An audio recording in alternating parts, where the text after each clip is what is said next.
Hello everyone. I'm Professor Chia-Po Wei. And if you want to ask question or problems, you can use the message icon to send messages so that I can know your questions or problems.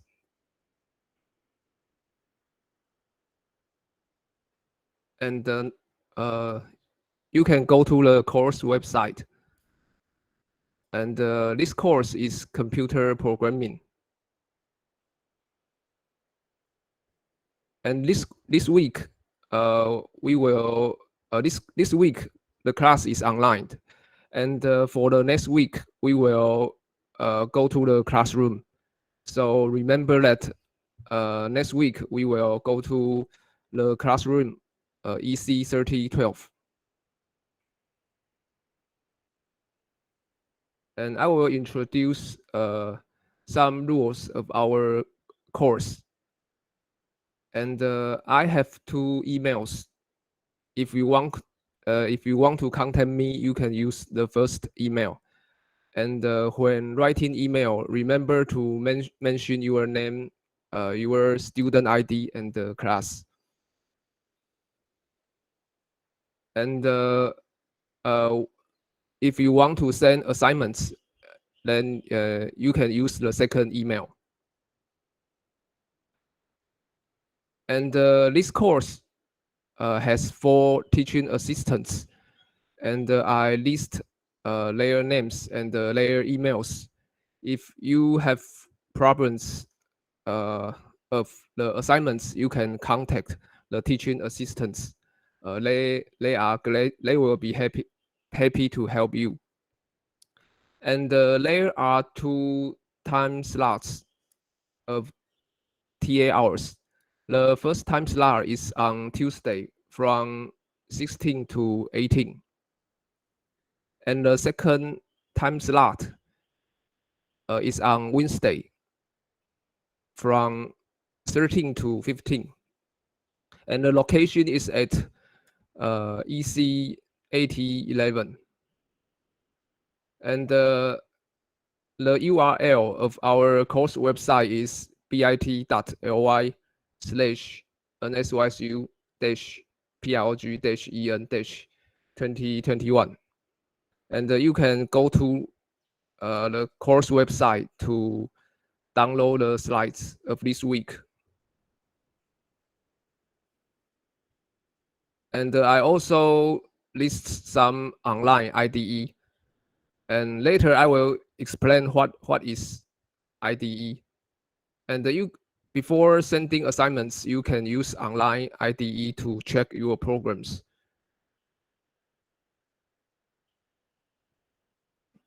The grading policy of this course, and we will have 2 exams, and each exam accounts for 25% of the semester grade.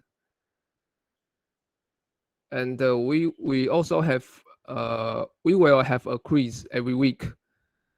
The quiz accounts for 10% of the semester grade. And we will use the Ruvio app to take the quiz. And we also have assignments.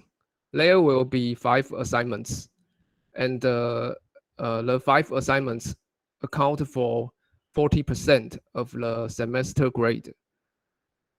And after assignment 1 is announced, I will explain the rules to send assignments. And our course use the textbook Absolute C++. The latest version is 6th edition. And you can contact the textbook agent because the textbook agent can offer you discount prices for group buy-in. Or you can search the website to find text agents that offer a lower price. and you don't need to use the latest version. The older version is okay. For example, you can use the 5th edition. And it is not mandatory to buy a textbook, but the textbook can give you detailed descriptions of concepts or programming terminology, which are useful for beginners. And in the bottom of the website is the course syllabus. And you can download the slides of this week by clicking the PDF link. And you can also find the date of the midterm exam and the date of the final exam.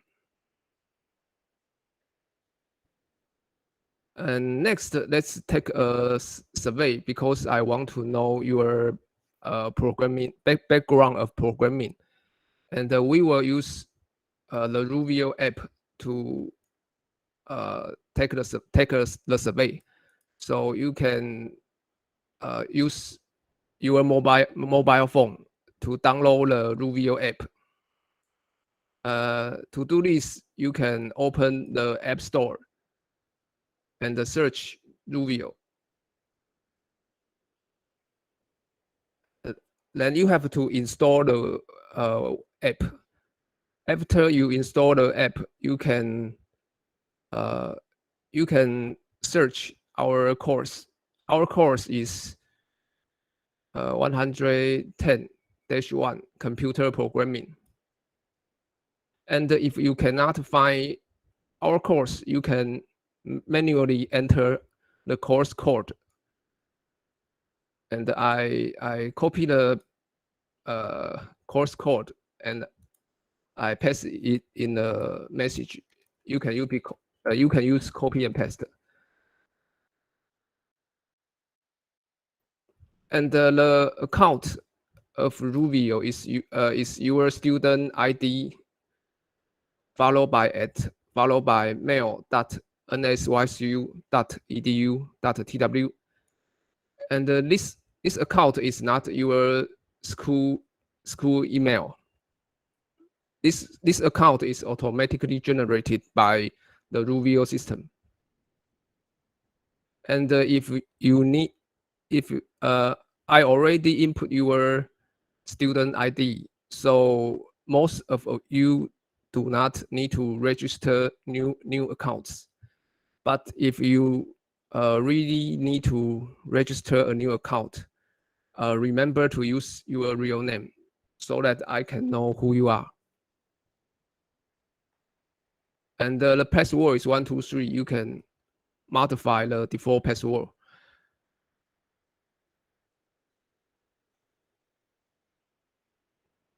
Now I will open the question. There are 3 questions, and you can select one up. You can only select one option. The first question is which programming languages do you have experience with?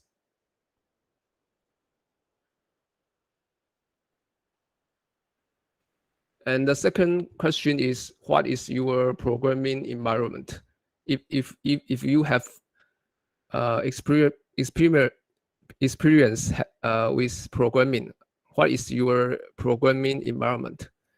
And the third question is what is your motivation for taking this course?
And let's take a look at the survey results.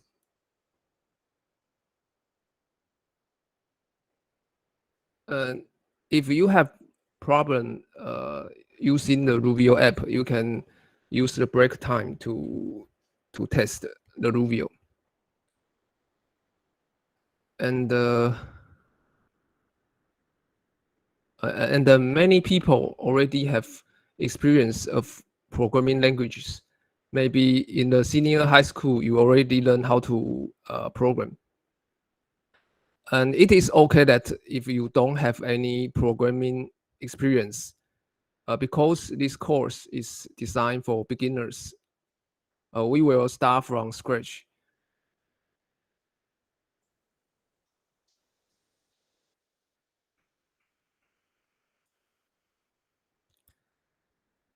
And our course will focus on the C++ programming language. And it is good that if you already learn the C++ language or any other programming languages.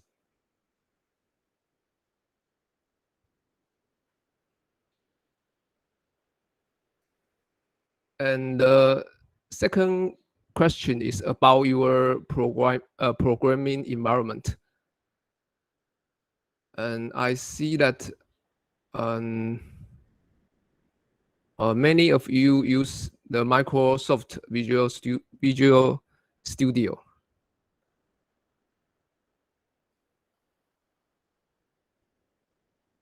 And in this course, any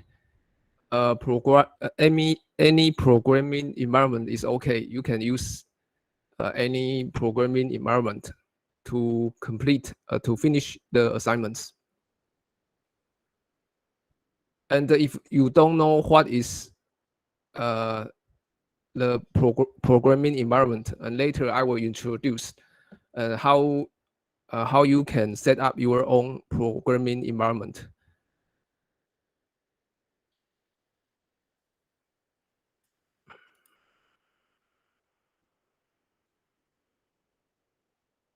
The third question is about the motivation for taking this course. And it is good that if you have strong motivation for taking a course, if you have strong motivation and you can learn this subject well. And next, let's go to the slides, and you can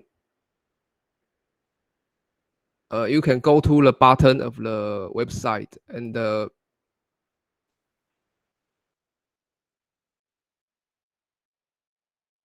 click the PDF link.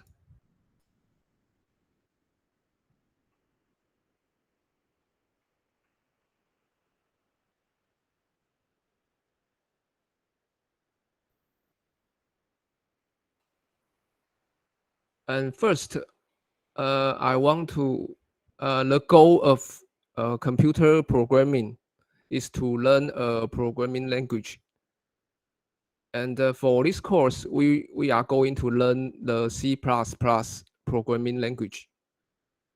And what is a programming language? And a programming language is what we use to communicate with machines. Just like we use language to communicate with people.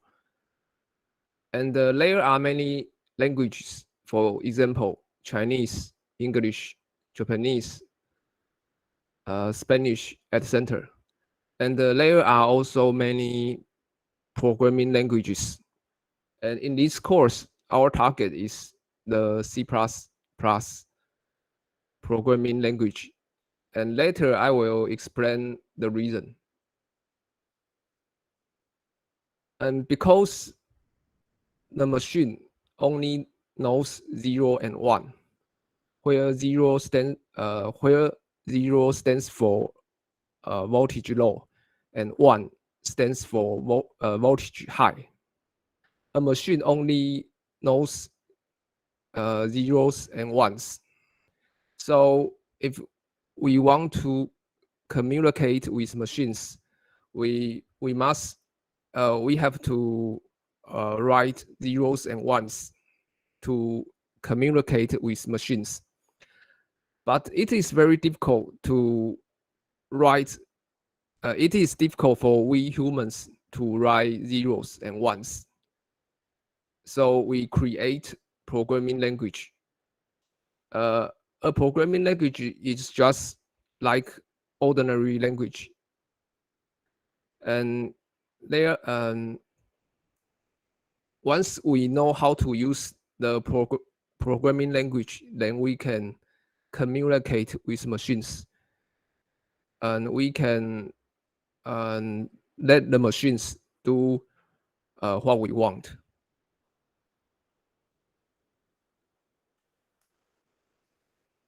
And the next, and in this slide, I list 3 reasons for learning computer programming.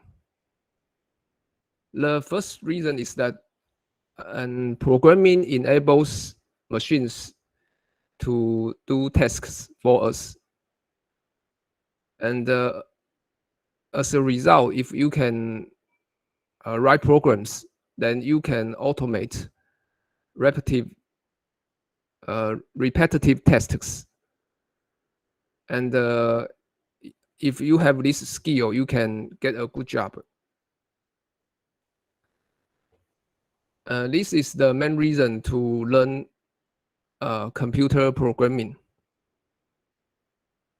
For example, if you want to change the file name of 1,000 files, then you need to manually click each file and to change its file name. You need to do this 1,000 times, and it is very time consuming. But if you know how to program, then you can write a program to let the program do the task for you. Your program, you can write a for loop to change the file name for 1,000 files, and this task can be done within 1 second once you finish your program. So if we can program, we can let program finish many repetitive tasks for us.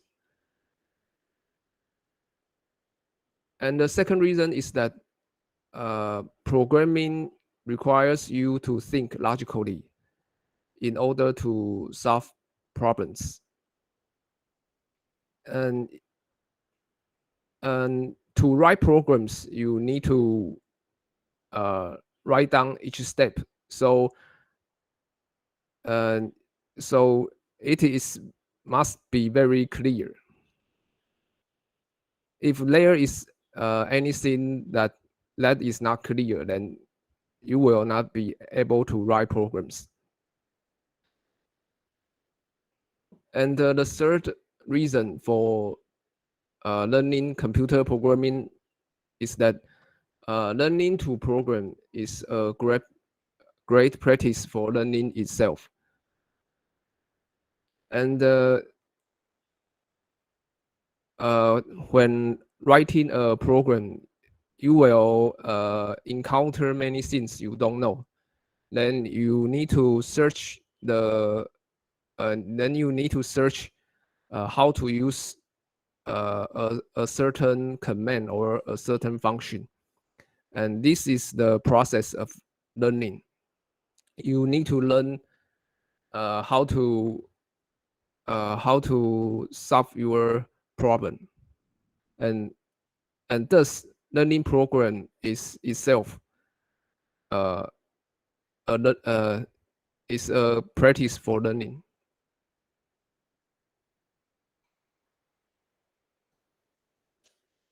And the next slide, I will introduce the 3 virtues of a programmer. And this quotation is from a famous programmer, Larry Wall. He says that we will encourage you to develop the 3 virtues of a programmer: laziness, impatience, and hubris. And at the first glance, it might be weird that the 3 virtues, why these 3 attributes are virtues. And you can click the link to see the explanations.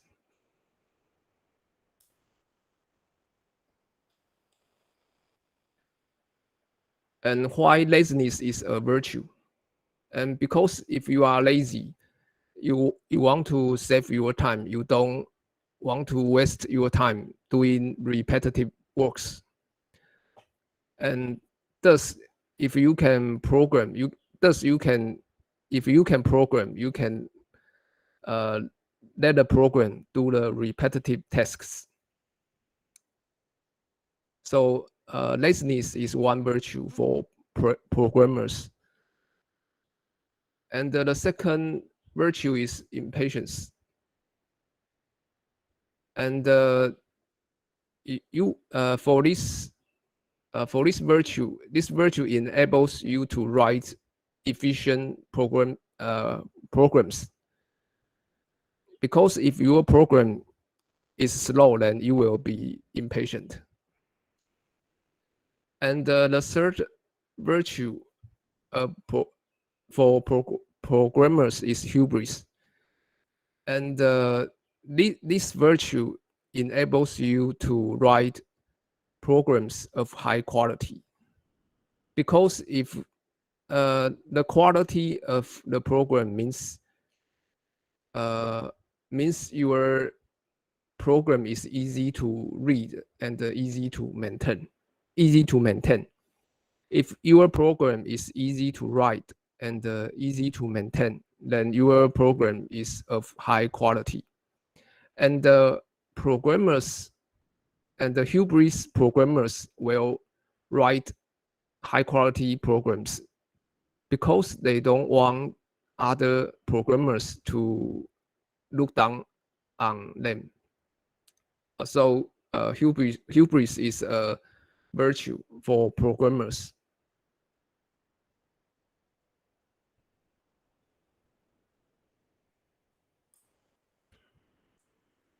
Next, I will show some ratings or popularities of programming languages.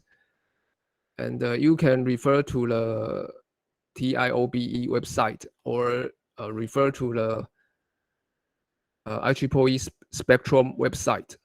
There are many programming languages. For example, Python, C++, C, Java, C#, PHP, JavaScript, etc.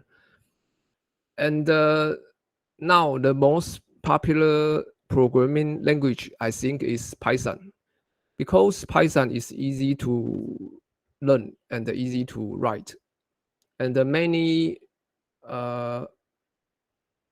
and I know many machine learning software are written in Python. So the Python programming language is the most popular programming language for now. And we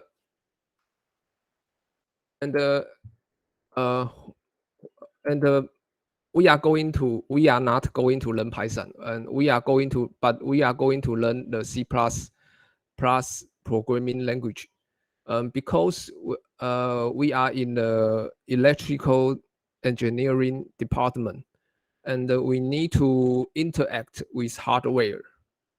And to interact with hardware, and it is more convenient to use the C++ programming language. And it is more difficult to learn C++. than to learn Python. If you already know how to use C++, then it will be easy for you to learn Python as the second programming language. And you can click this link to see some descriptions of each programming language. And because we are not have much time, so I will skip this step.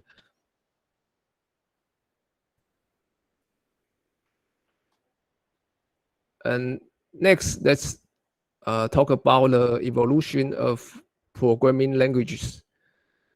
And you can, there is a comic, for example, the C++ programming language is created in 1980, and while Python is created in 1991. And Python is more, compared to Python, C++ is more primitive. Using C++ is you use a primitive tool, while using Python is like you use a computer. Compare Python with C++. Python is more high level. Here, high level means strong abstraction from the details of the computer.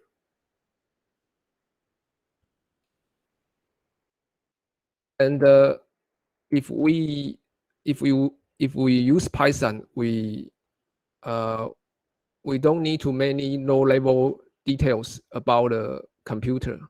For example, we don't need to know the details about memory address. But if we want to use C++, we need to know the concepts of memory address. So Python hides a lot of details, and this and the hiding of details is called abstraction. And I use a quotation from a professional programmer, Robert Martin. He says that abstraction is the elimination of the irrelevant and the amplification of the essential. And I use the painting of Picasso to illustrate what is abstraction. And in this slide, we see that Picasso draw a bull. And first, he draws a lot of details of a bull, and then he gradually refine its painting. He removed many details that he thinks that is not necessary, and gradually only the some and finally only some simple line drawings are left, and many details are removed, and this process is called abstraction. And abstraction is the elimination of the irrelevant. So many details Picasso think that is unnecessary are removed, and only what is important are left.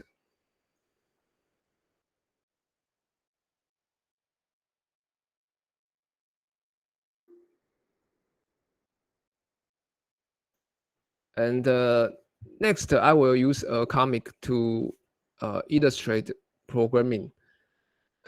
And for example, suppose a bird want to drink water in a bottle. And if the bird does not have any tool, it's just like it is a non-programmer.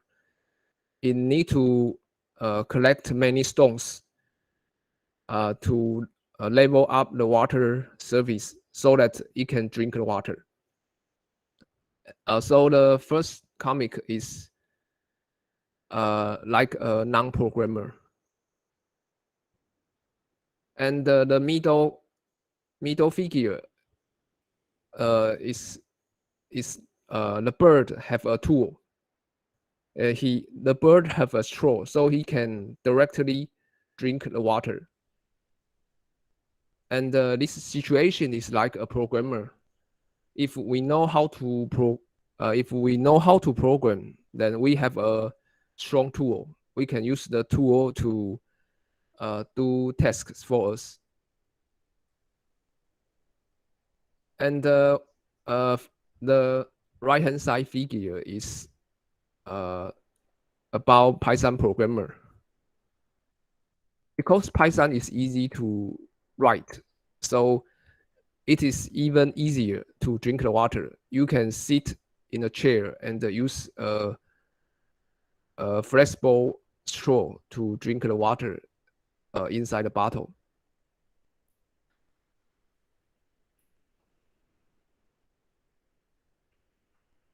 The next slide, and this slide depicts the milestones of C++. Layer is a C++ committee that define the features or the syntax of C++. And the major features or major syntax are defined in 1998. And this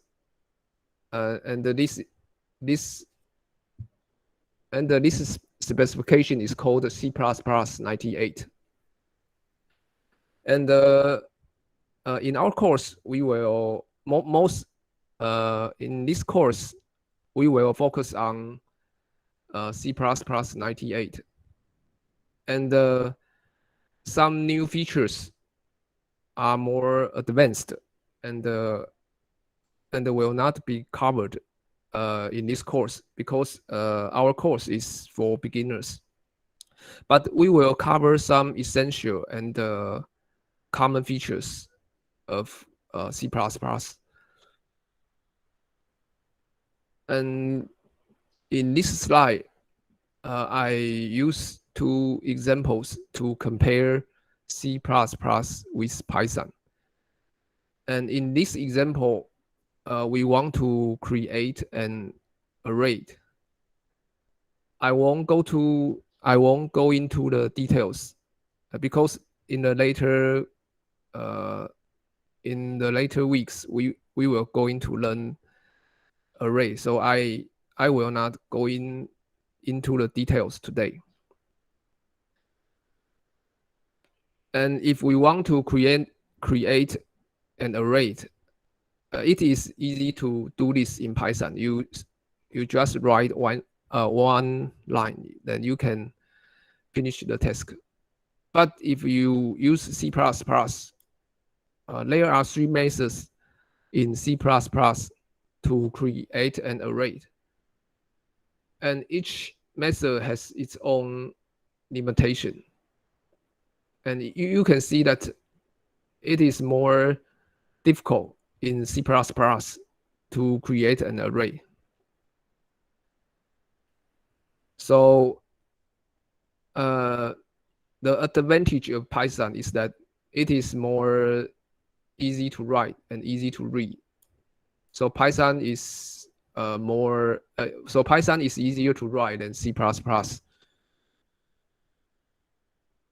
and is also more flexible. And on the contrary, C++ requires less CPU time. So C++ is more efficient, and C++ consumes less memory. So if your application requires speed, then you might need to write it in C++. But if your application does not require speed, you might consider write it in Python because Python is easier to write.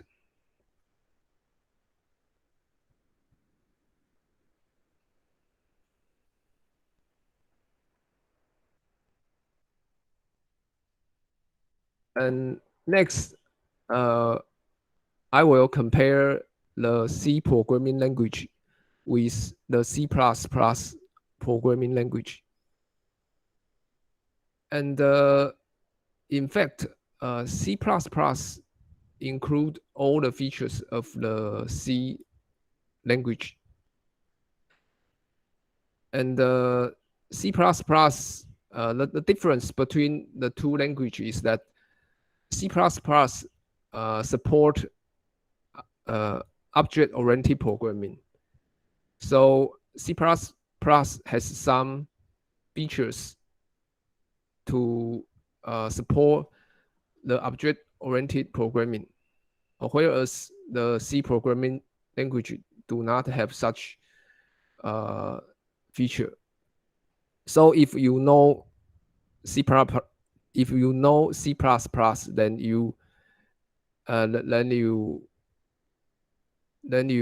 can write the C program because C++ include all the features of C.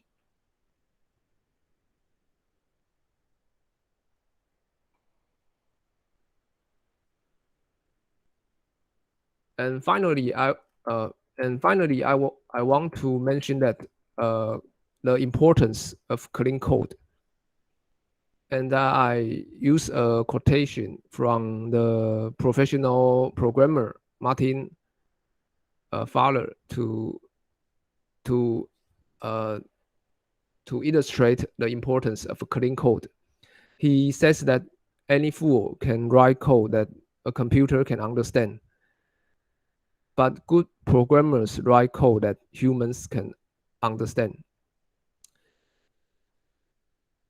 And what we mean by clean is if your code or your program is easy to read and easy to write, then we say your program is clean. It is called clean code. Why we need to write clean code? Because humans can only humans can only understand clean code. We cannot understand very badly written code. Once you have learned the syntax of a programming language, you can write code that a computer can understand. But this does not mean your code is good, is clean. To make your program clean, you need to use you must have a better structure and a better naming convention. And later, I will in the later course, I will illustrate how to write clean code. And there are two reference books, and the two books are not for beginners. They are for students for want to master the craft of computer programming. So if you are a beginner, you can skip the two reference. But if you already have some programming experience, you can take a look at the two books. The two books will give you a lot of concepts. What a good programmer should have. And next, let's see how to write a program. I will use an example. to show how to write a simple program. And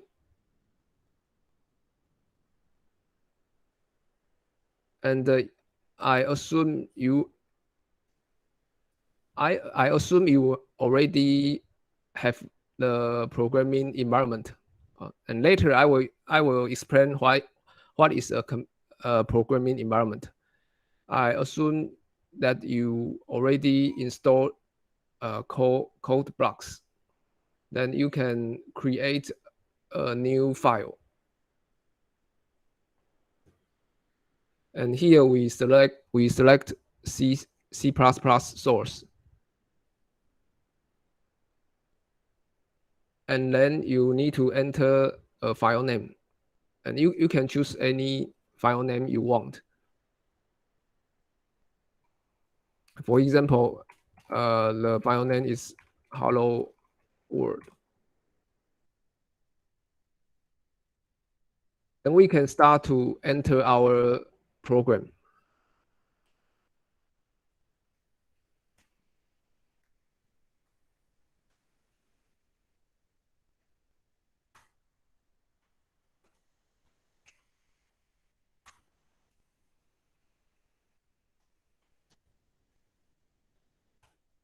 And suppose I want to print a message. Suppose our goal is to print a message, hello world. And then you can write cin and 2 arrows, and then followed by a string, hello world. And to print a message, hello world, in the script, and you can use this statement.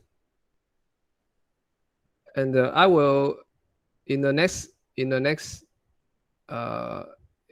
hour I will briefly illustrate this piece of code.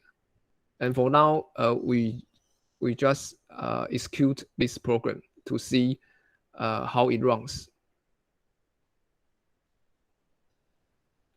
And for some students mentioned that IO stream, or yes, I misspell IO stream.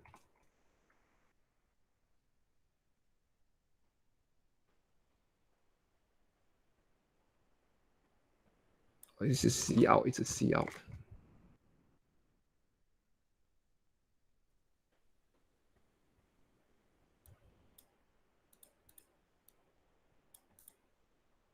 And now I compile the program so we can see the output of the program. It prints hello world in the console window.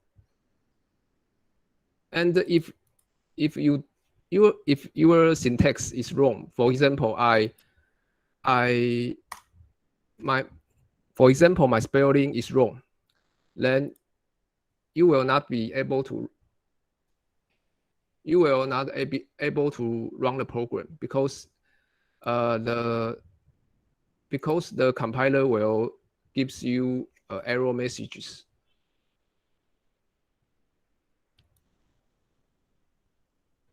For example, I misspell the word IO stream, then you will see some error message in the bottom of the window. So there is a error message shows that there is no such file or directory IOSTREA because I misspell the library's name.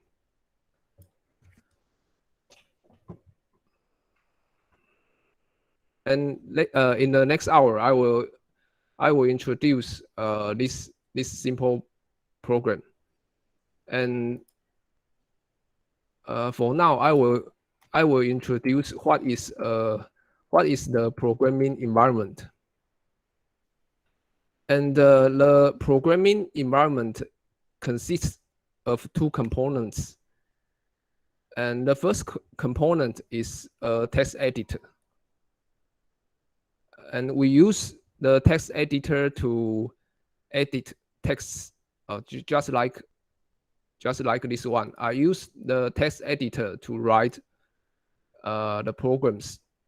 So the first component of the programming language environment is a text editor.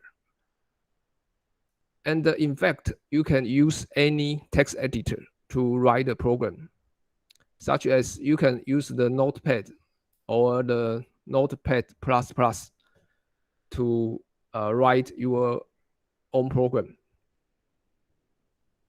And we also need a compiler. A compiler is the second component of the programming environment. We need a compiler to turn the text into machine codes. For example,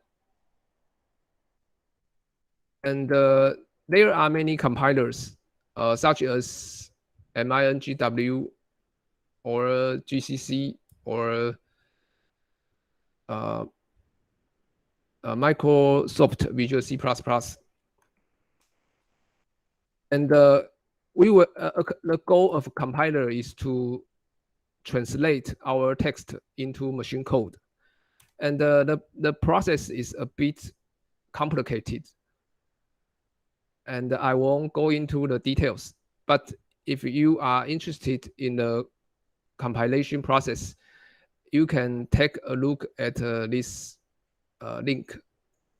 And the compilation process is to turn your code, your source code. Your source code will be, and the file extension of your source code will usually is CPP, which stands for C++. So the source code is a text file.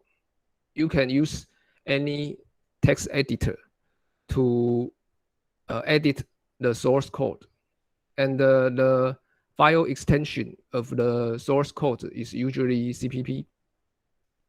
And then we can use, after your source code is finished, then you can use a compiler to turn your source code into executable machine code.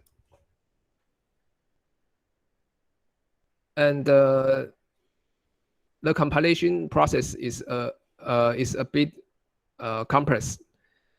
So I will not go into the details. You just only to know the goal of a compiler is to turn a source file into an executable machine code.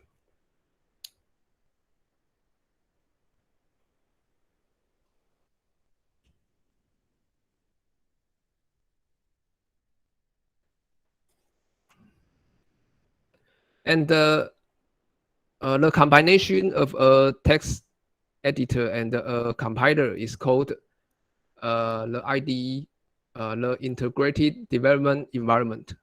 So IDE is the combination of a text editor and a compiler. And for example, previously I used the code blocks as the IDE, and it has a text editor so that I can edit the program. And it also has a compiler, but it is integrated into the its interface, so you cannot see the compiler. And when you click the icon, then you will compile the source file. Then after you have the machine code, you will need to run the machine code to see the program output. So there is a button. It's called run. Run is to execute the machine code. And there is another button to compile and execute the machine code. So you can take a look at the caption of the icon. And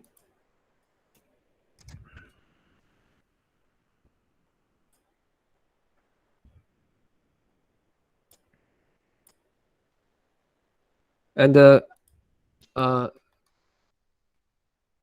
let's take a break for 10 minutes. After 10 minutes, we will return to the class.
Hello everyone, and let's continue our class.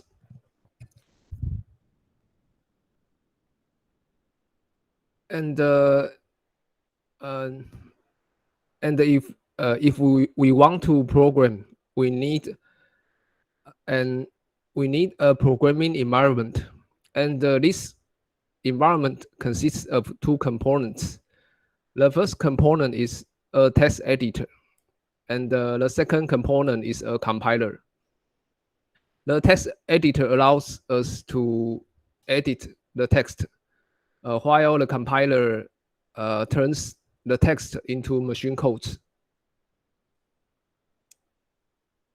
And the combination of a text editor and a compiler is called an IDE, Integrated Development Environment. And if you do not have an IDE, you can install one. And in this slide, I list three popular IDEs, including CodeBlocks, Dev C++, and Microsoft Visual Studio. And if you are a beginner, I recommend using CodeBlocks because it is easier to install, and the file size is smaller.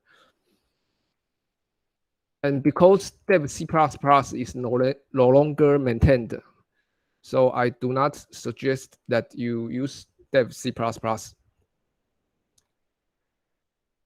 And if you go to the website of CodeBlocks, and there are a lot of download options depending on your operation system. For example, if your operation system is Windows, then there are a lot of options. You need to choose one with compilers. And so I suggest you choose this one. This one is combined with, this one includes a compiler. So I suggest you choose this version.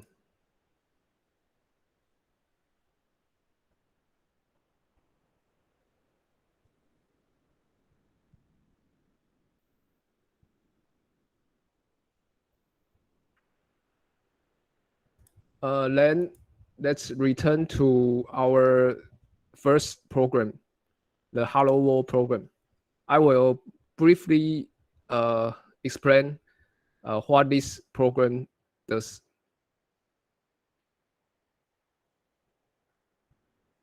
And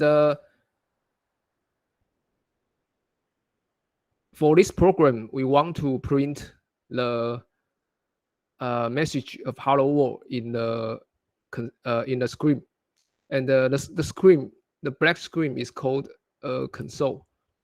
So this black screen is called a console. And suppose we want to print a string, a message. We want to print a message "Hello World" in the screen. Then to do this, we need to write a statement.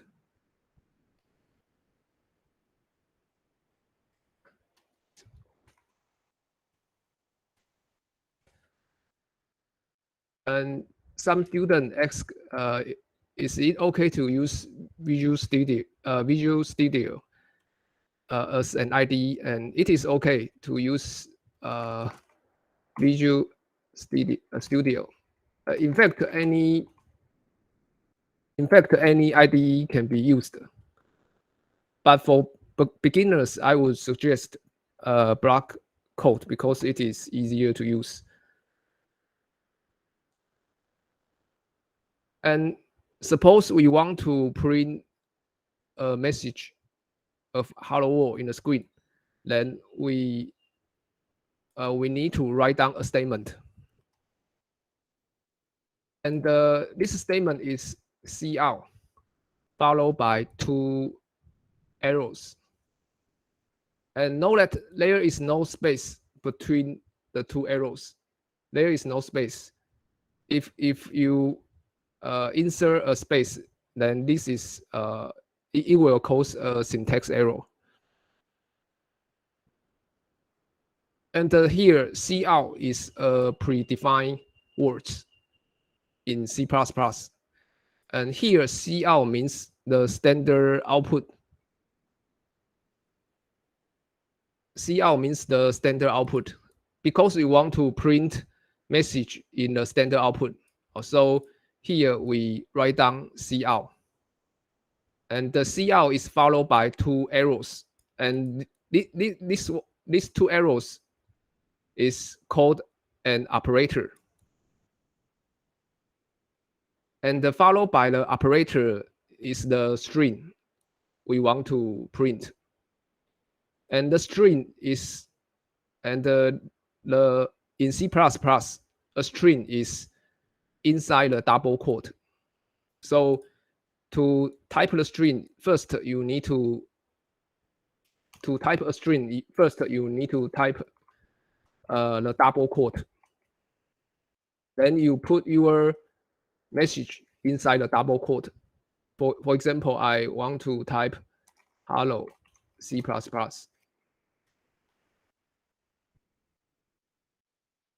And if you don't if your syntax is not correct, then the compiler will the compiler will give you error messages. And the end of the statement is a operator called semicolon.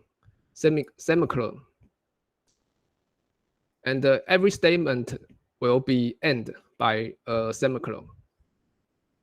And so this line is called a statement. And what this line does is to direct this string.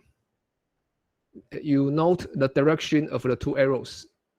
It is from right to left. So this operator means to direct the string to the standard output. So if the direction is wrong, then you will get an error message. For example, if you type an error in a different, if you type a different operator, you will get you will get an error message.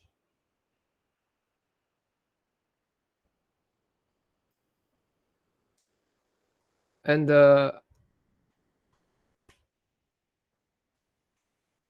for example, I use the wrong operator, and the compiler shows an error message.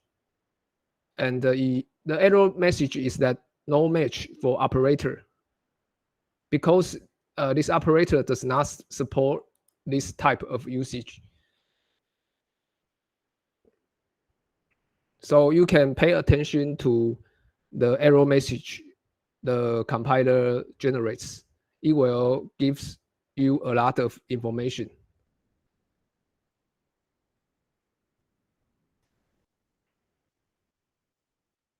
And now I fix the operator. So this time, the program should be able to compile.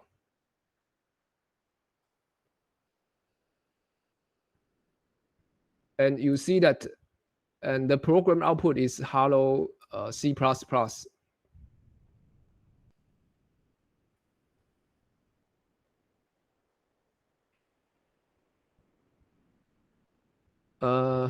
So this statement, the goal of this statement is to direct the string to the standard output. And in order to use the standard output, we need to include a library.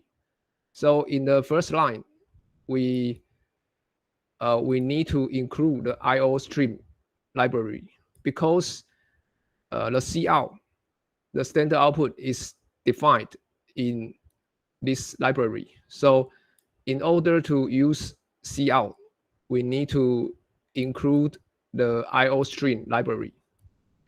Here, IOString is the library's name, and the syntax to include a library is you begin with this sharp symbol, and then followed by the keyword include, then followed by angle bracket.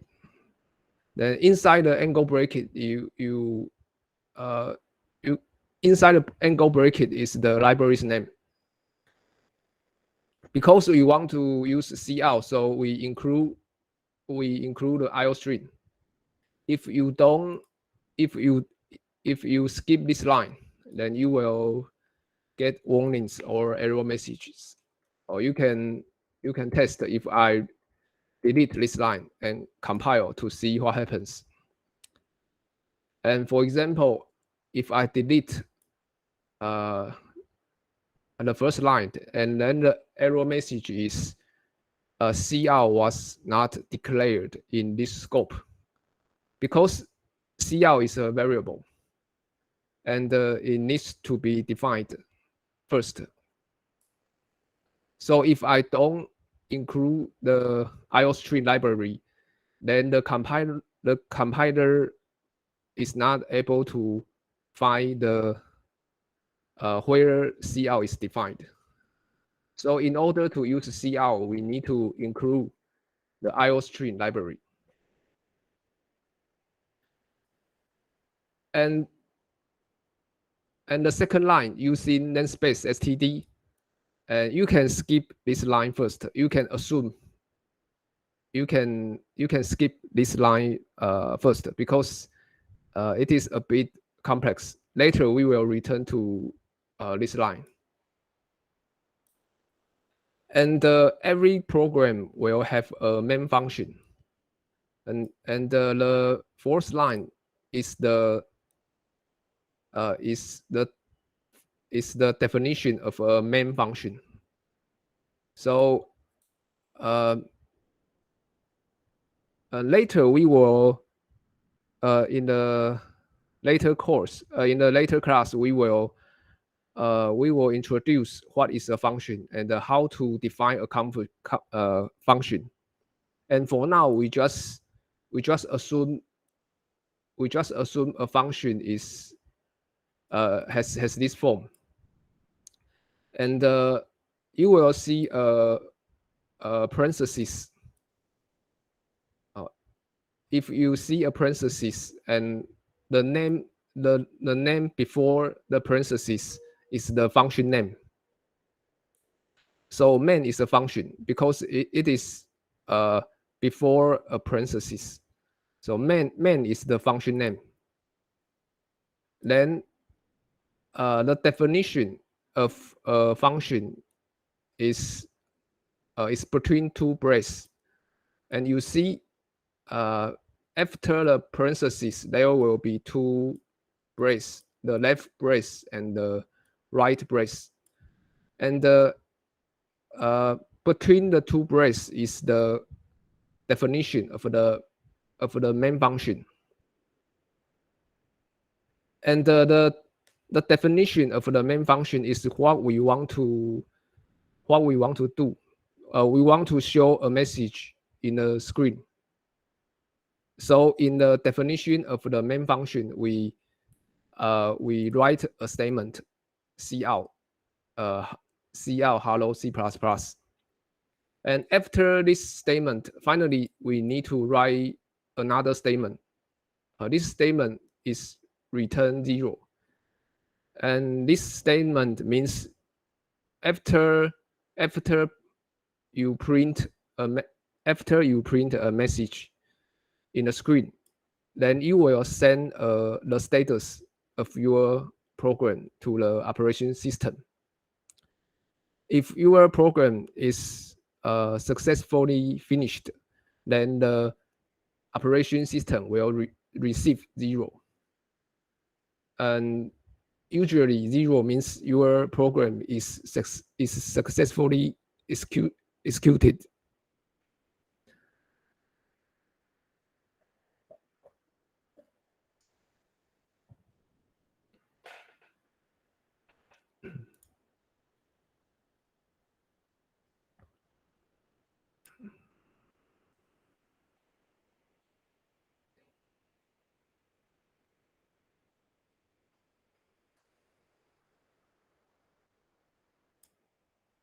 And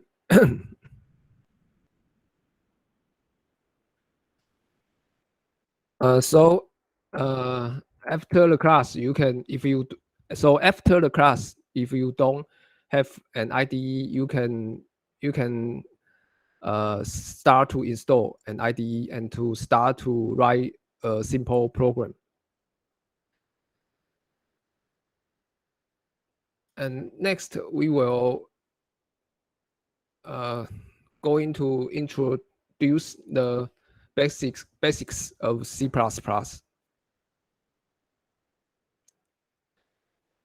And this is the outline of the C++ basics. First, we will give an introduction to the C++ programming language. And the second part, we will introduce variables, expressions, and statements. And the third part, we will introduce console input output. And we already introduced what is COut. COut stands for standard output. It's actually it also called console output.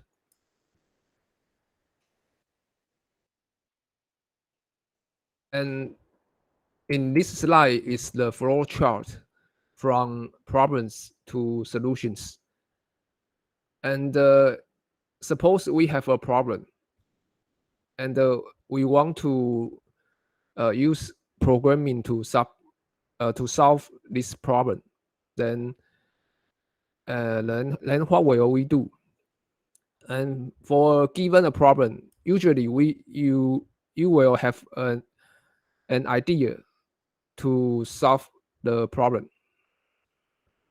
Then you have to turn the idea into an algorithm. Once you have the algorithm, then you can start to program.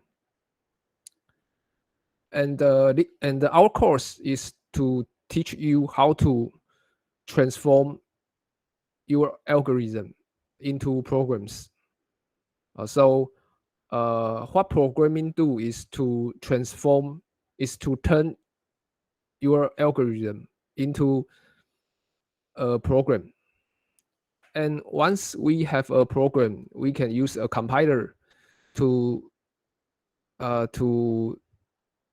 translate or to turn your program into machine executable codes. So our course will focus on how to how to translate algorithm into a program.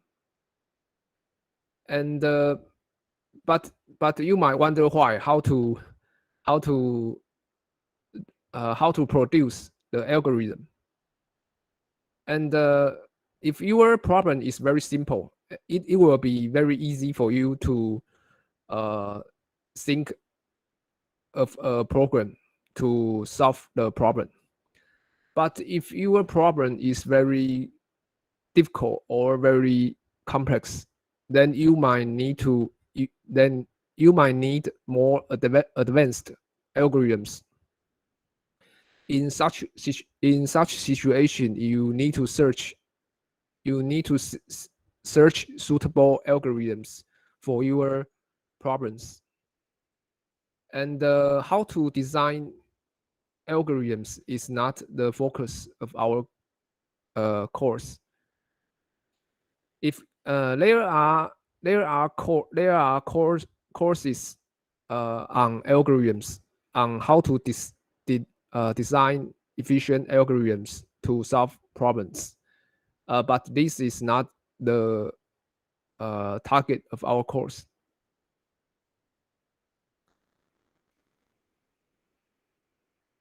And previously, I have shown how to print a message in the screen.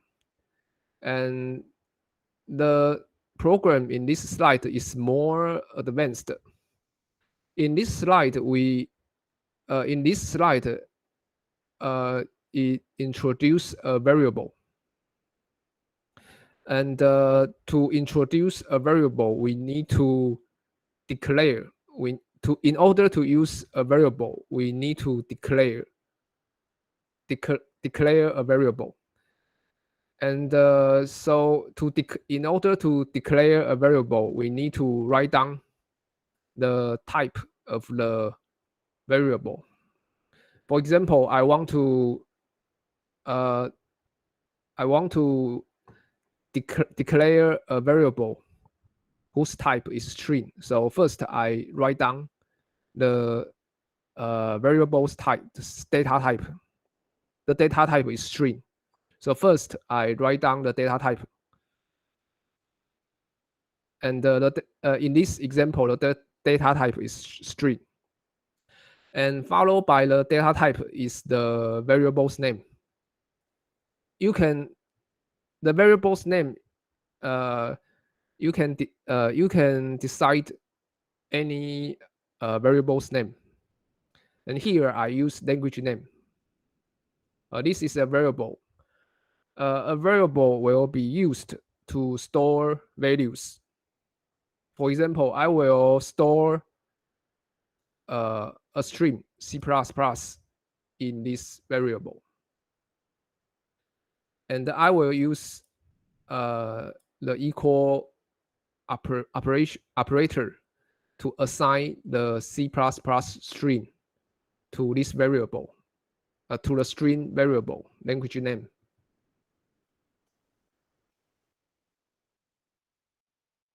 And the concept of variable is very important in programming, because in C++ programming, we will use variable in every program. And the intention of the variable is to store values.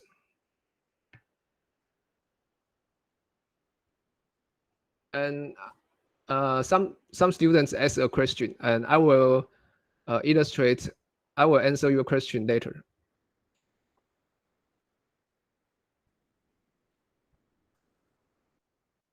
And for example, we want to print welcome to C++. Then you can use a variable to store the value C++, then to print the value of the variable. And we can return to our previous program. And this time I declare a variable. I write down the data type. And then you need to choose a variable name. For example, I use L name or language name.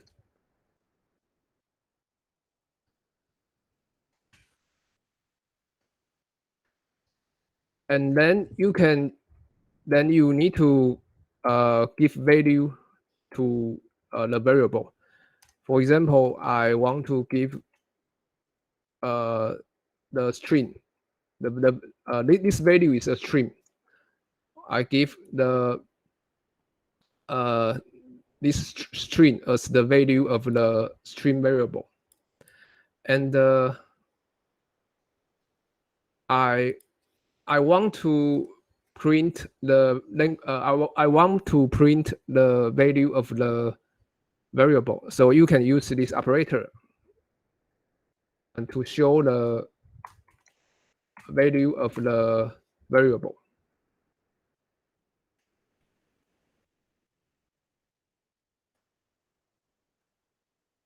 And let's compile the program to see the program output.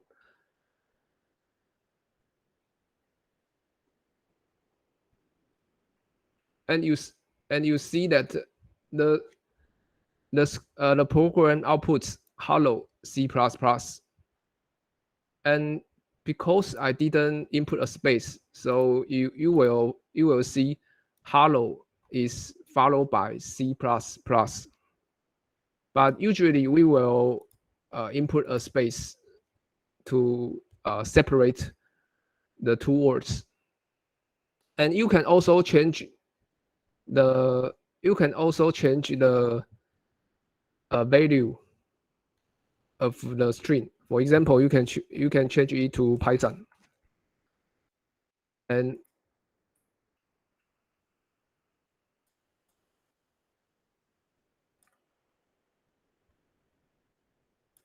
then the program output changes.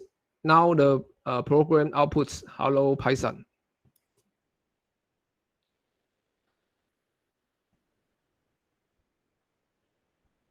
And you can use other variable names. For example, you can use x as a variable name. And you see the program output is the same. But it is not recommended that you use simple variable names, because this will make your program harder to read. You had better choose meaningful names. For example, this variable is meant to store language names, so you have better to use meaningful variable names, such as language names.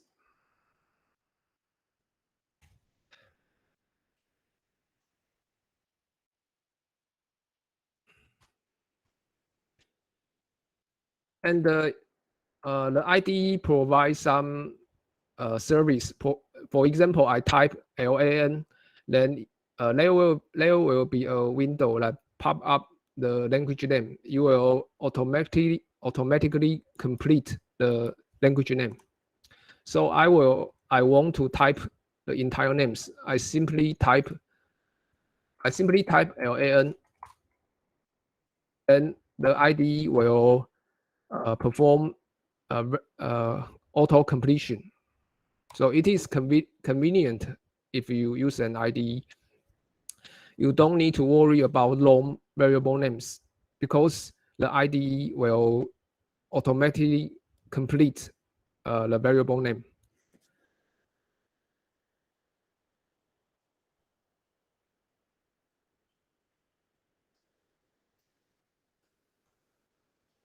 And in the next slide, I will discuss the difference between syntax and semantics. And here, the syntax is the rules for writing the language. It is like the grammar of the English language or the Chinese language. Syntax is like the grammar of the English language.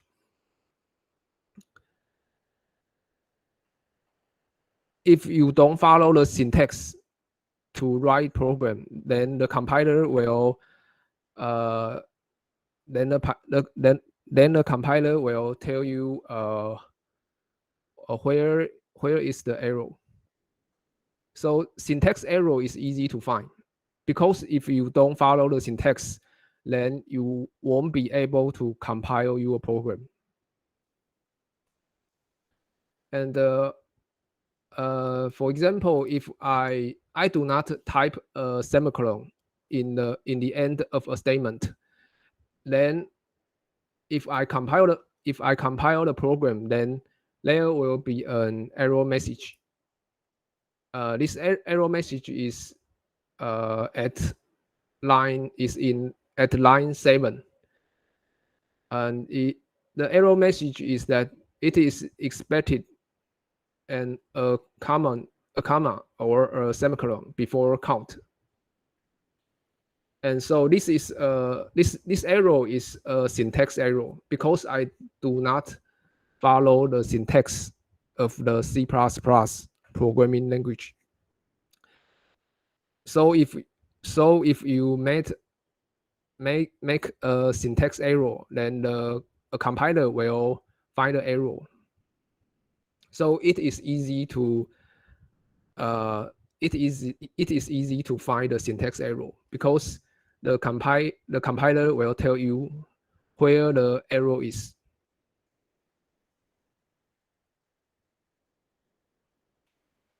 The other concept is semantics. The semantics means the interpretation of what has been written. So semantics means our intention. For example, I want to print I want to print a string in the screen. This is my intention. This is called semantics. But the compiler will not know your intention. The compiler can only understand the syntax, but the compiler will not be able to understand your intention. So if your intention is not consistent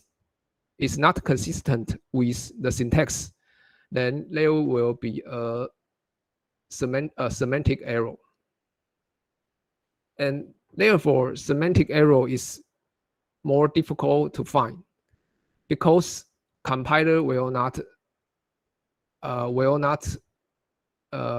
find the semantic errors for you.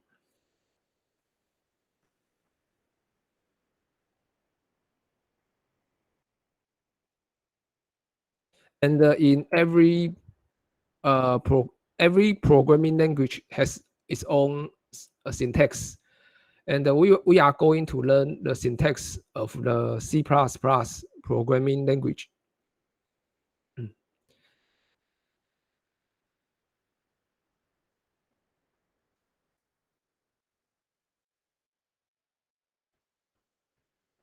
And next, we are going to introduce expressions and statements. And an expression means anything that can yield a value. For example, a plus b times 3 is an expression, and this expression will yield a value. For example, if the value of a is 1 and the value of b is 2, then this expression will give 1 plus 2 times 3.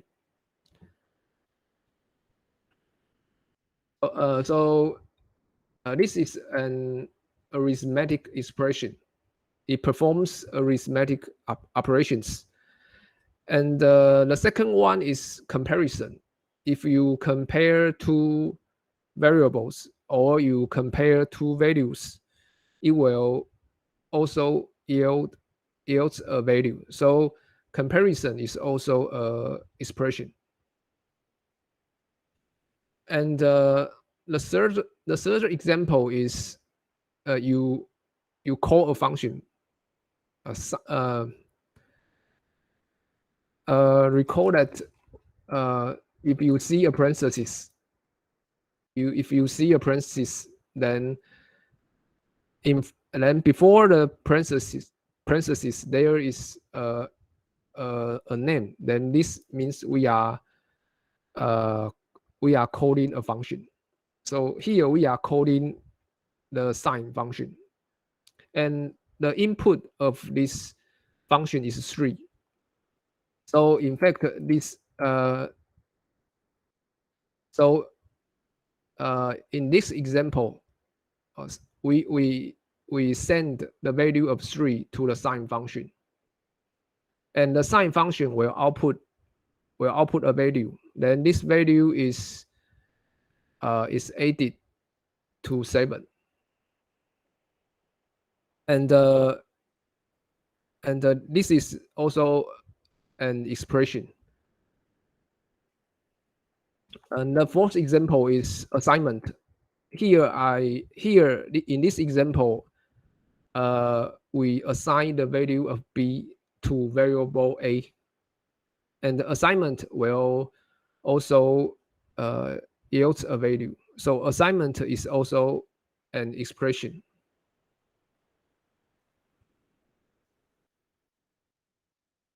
And in summary, an expression is that anything that can yield a value. Next, let's see statement. And a statement is fragments of a program that execute in sequence that cause the computer to do some actions. And we already see a statement. For example, the cout here, this line cout is a statement. It is ended by the semicolon operator. And in the above is another statement. In this statement, we declare a variable of data type string, and the variable name is language name, and the value of the variable is Python. So this is also a statement, and usually a statement is ended with the semicolon operator.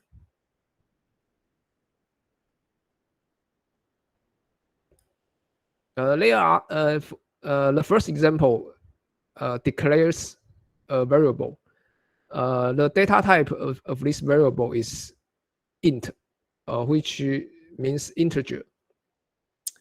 And the x is the variable name. And this statement is ended by the semicolon operator. And the goal of this statement is to declare a variable, so that we can use this variable later. And then the second example is to perform some operations. And for example, a plus b times c, this is an expression. You will yield a value. Then this value will be assigned to variable d. And after the assignment, this line is ended by the semicolon operator, and this is a statement. It performs the operation of a plus b times c, and then this statement store the value, assign the value to the variable d. There are also other statements. For example, later we will learn the if statement. The if statement is called compound. It is not single line. It may contain more than one line.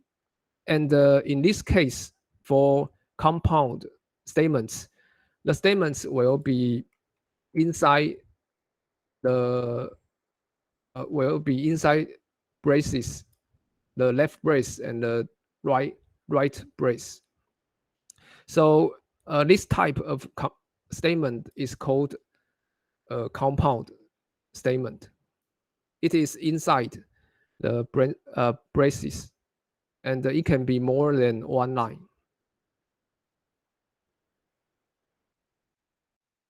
And another example is the for loop. This is also a compound statement. It can have statements more than one line. The statements are between the inside braces. And later in the later classes we will introduce the if and the for loop.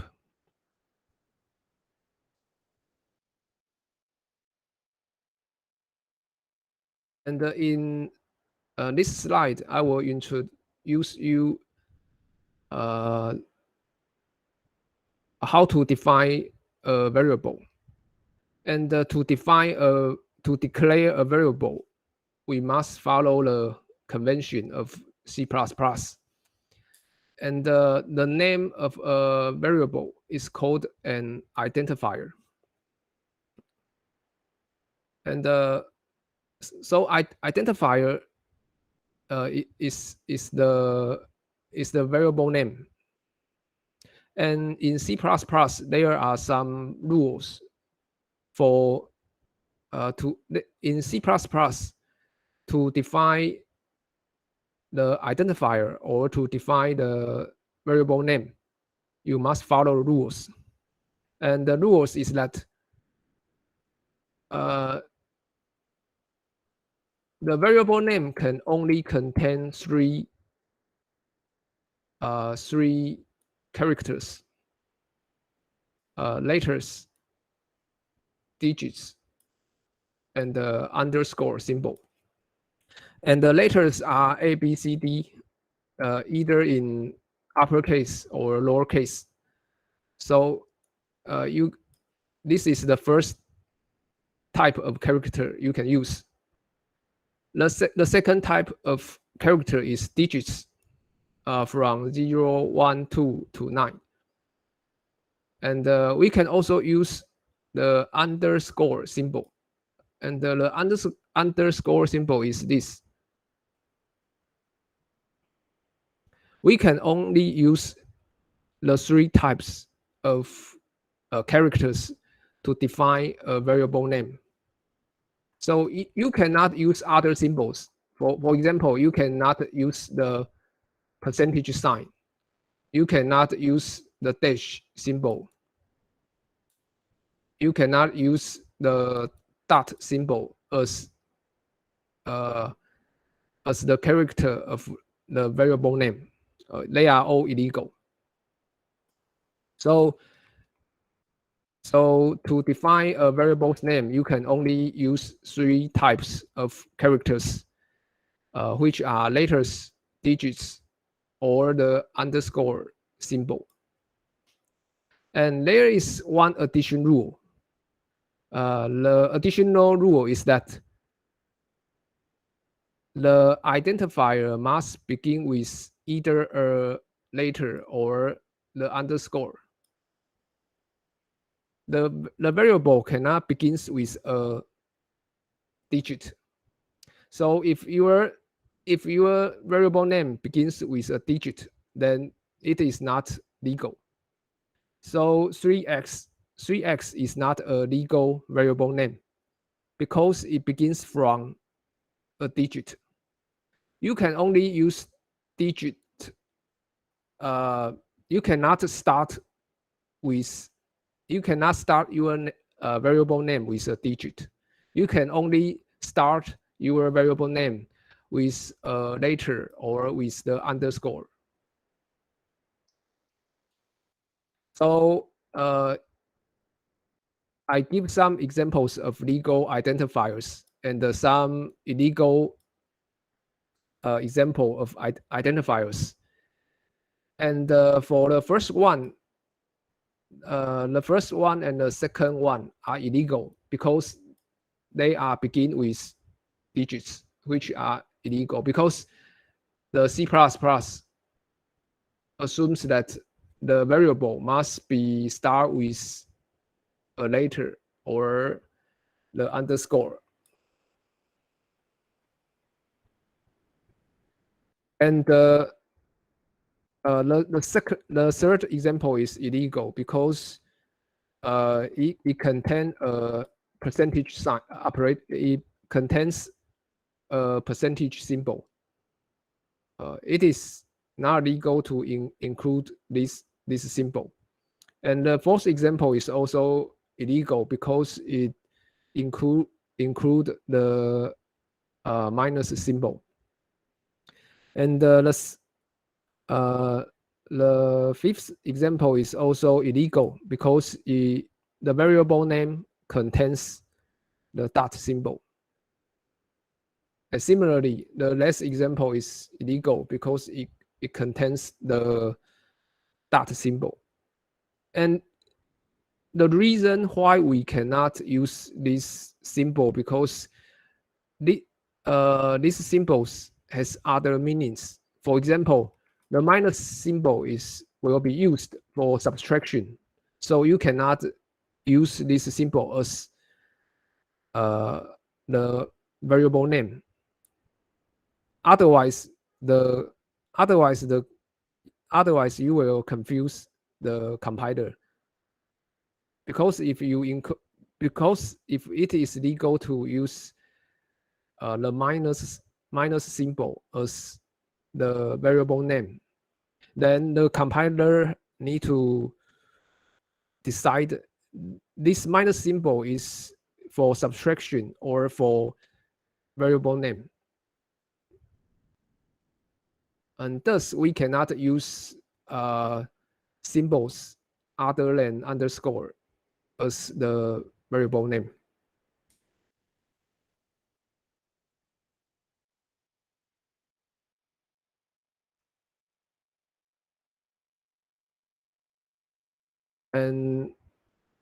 And let's take a break for 10 minutes.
And hello everyone, let's continue our class. And we have introduced the variable name, the rules to define a variable's name. A variable's name is called an identifier. And there are only 3 types of characters are allowed to define the variable's name. The letters, digits, and the underscore symbol. And the additional rule is that you cannot begin your variable's name with digits. And next, the C++ identifiers are case sensitive and have no meaning to layer length. For example, the following 3 are different identifiers because their case are different, although they are although they seem to be the same, but they are different. They are distinct variable names in C++ because C++ is case sensitive. Some programming languages like Visual Basic are not case sensitive, and for such language, the 3 variable names represent the same variable. But in C++, the 3 variables are different because their case are not the same. So you need to distinguish between lowercase or uppercase, or the misuse of uppercase and lowercase. They are different. And you can also mix upper and the lowercase letters. For example, it is a good convention to use this type of variable names. And you can also use underscore. For example, you can use top underscore speed, or you can use bank underscore rate 1. This is also a good convention of variable names.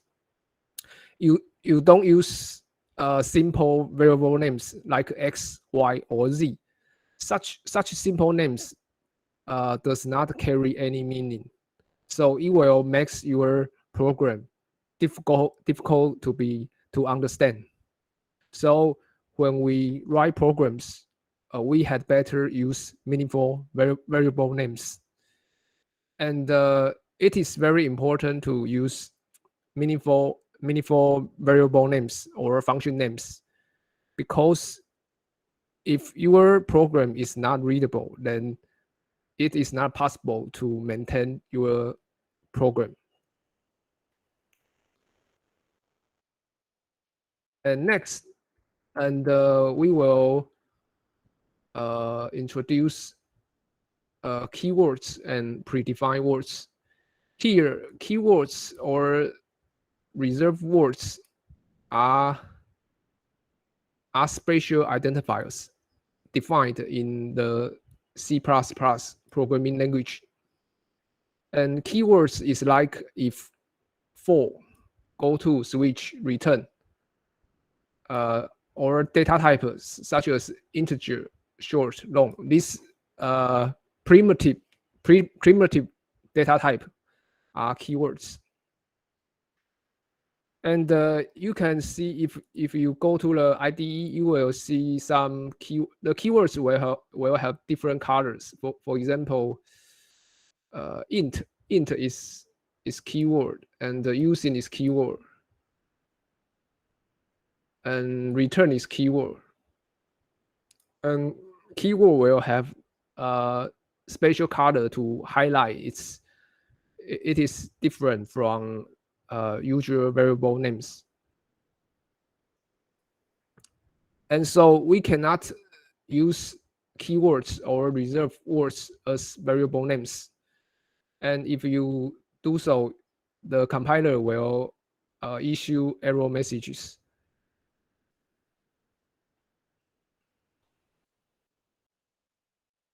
And there is another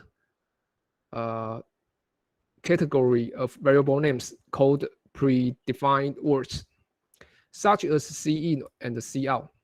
Cin and cout are not keywords. And keywords are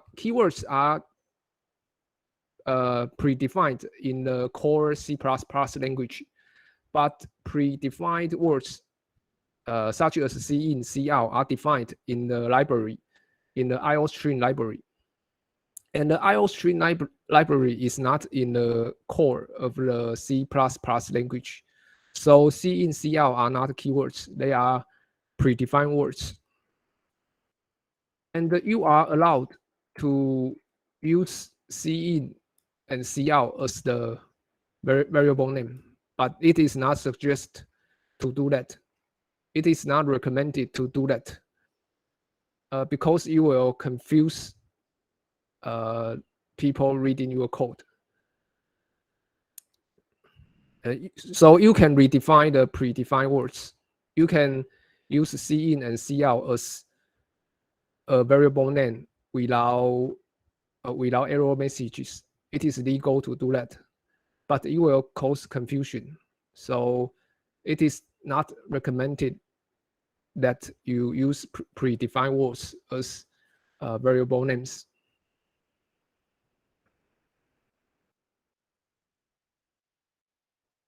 And next, let's see what is a variable.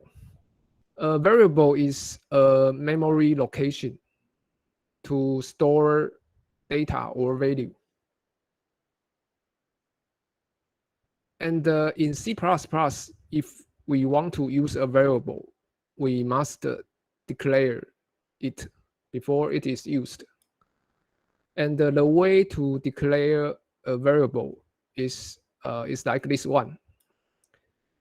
For example, I want to declare a variable number bins, and its data type is integer, int, and then I can use this line to declare a variable number bins whose data type is integer.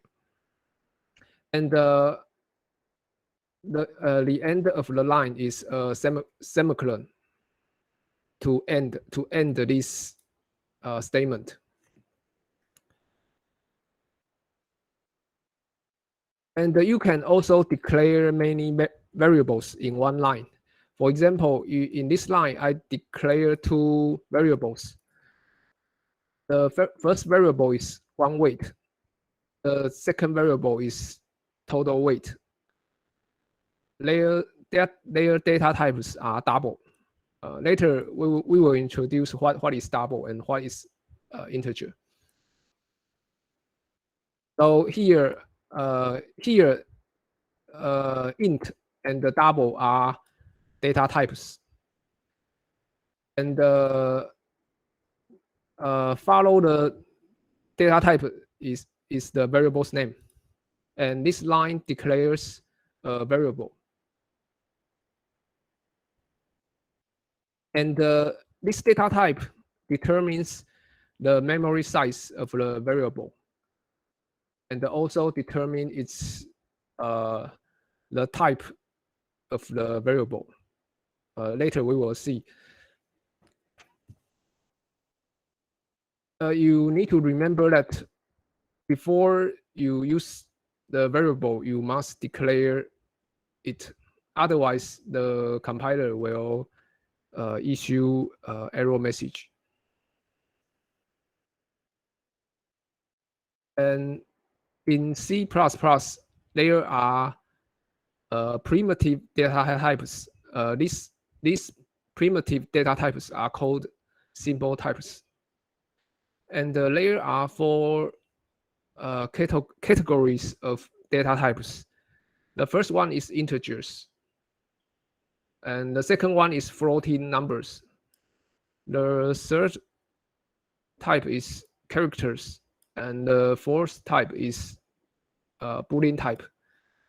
These simple types are primitive in the C++ programming language.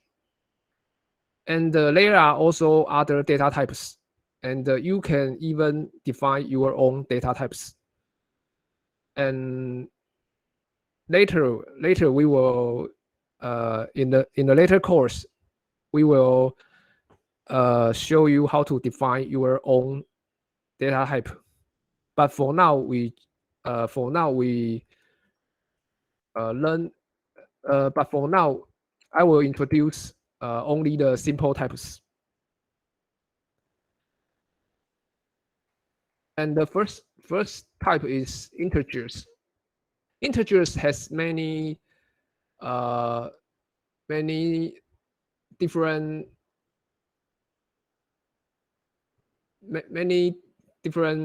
sub data types, like short, integer, or long. These three data types all represent integers, but their memory size are different. The memory size of short might be smaller than the memory size of int. And for each integer, we also have the unsigned version, and by default, it has signed. Signed means it contains both negative and positive. And while for unsigned, we means non-negative. So unsigned margin means include only non-negative values. It can contain only unsigned data type. Unsigned integer can only unsigned integer can only save non-negative values, values greater or equal to 0, greater than or equal to 0. So if you want your integer to be unsigned, you need to add a keyword unsigned before the integer data type. So if you want your your integer data type to be unsigned, you need to add the keyword unsigned. So similarly, you can add unsigned to integer before integer, or you can add unsigned before long. And the second category is the floating point number. And similarly, there are many sub data types like float, double, long double, and the three data types are all floating numbers, but their memory size are different. The memory size of float is smaller than the memory size of double. And later we will introduce characters and the Boolean variable. So next, let's see integer data type. And the size of integer data type is different on different operation systems. For example, for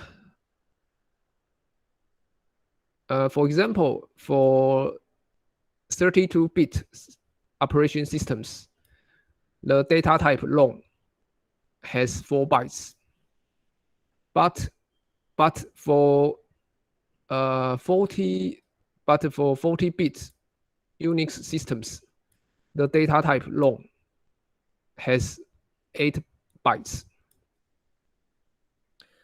So on different operation systems, although the data type is the same, their memory size might be different. And this can cause very serious problems. This will make your program not to be portable across operation systems. And because if you assume your data type can store 8 bytes data, but if your program is moved to a 32-bit system, then your program won't be able to store 8 bytes of data because the operation system is changed. Then this might cause the behavior of your programs to break down. So we must be very careful about the integer size, because if you don't pay attention to integer size, and this might cause your program to break down when you move from one operation system to another operation system.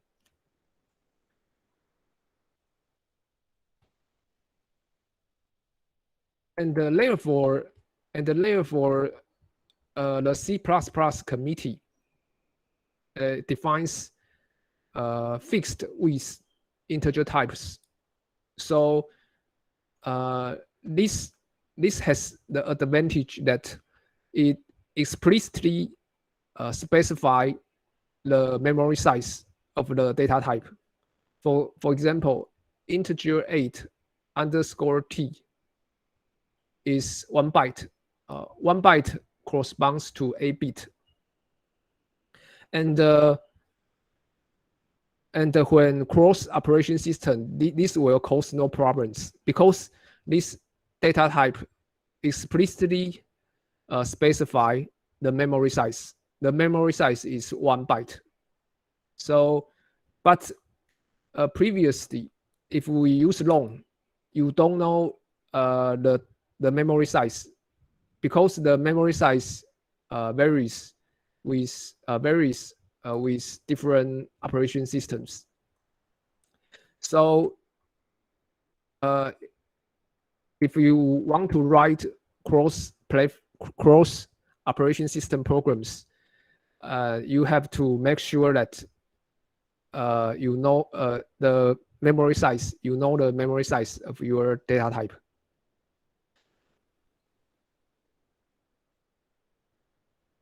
And let's take a look of the uint 8 underscore t. And this data type is the unsigned integer, which has 1 byte of memory. And 1 byte corresponds to 8 bits. And the size range is from 0 to 255. And we can calculate why its range is from 0 to 255. We know that 1 byte corresponds to 8 bits, and each bit can store the value. Each bit can store 2 values, 0 and 1. So for each bit, we have 2 choices, 0 and 1. And we have 2 8 bits. So the number of possibilities are 2 times 2, 2 raised to the s power, which is 256.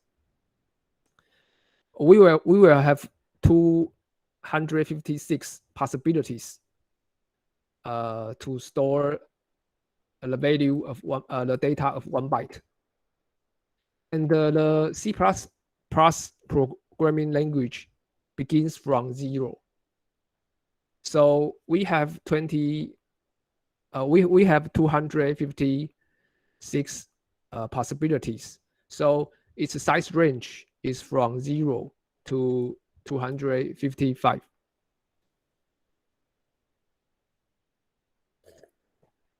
And this is unsigned integer, because unsigned means non-negative. So we start from 0. but for signed, but for user integer type, if we don't explicitly write this means signed, it can contain negative values. So for integer 8 underscore t, its memory size is also 1 byte. But the size range is different. The size range is from negative 128 to 127.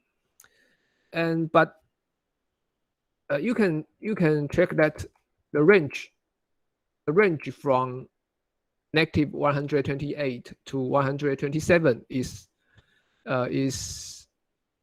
contains 256 possibilities, which is the same as the unsigned int 8 underscore t, because the memory size is the same.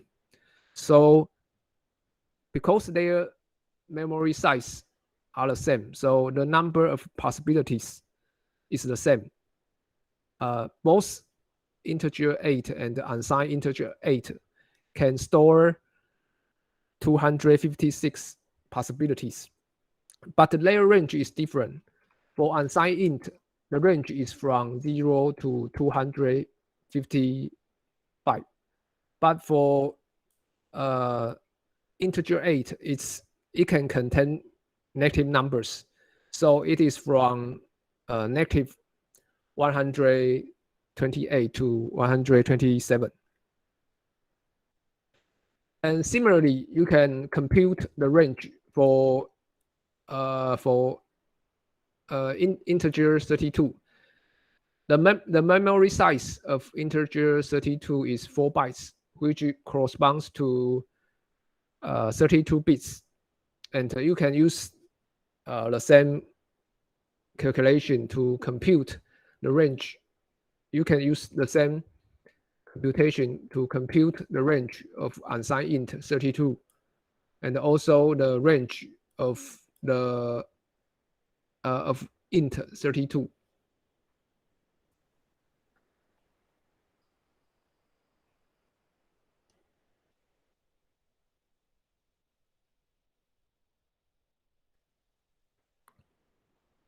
The next data type is floating point, and floating point is like 1.234.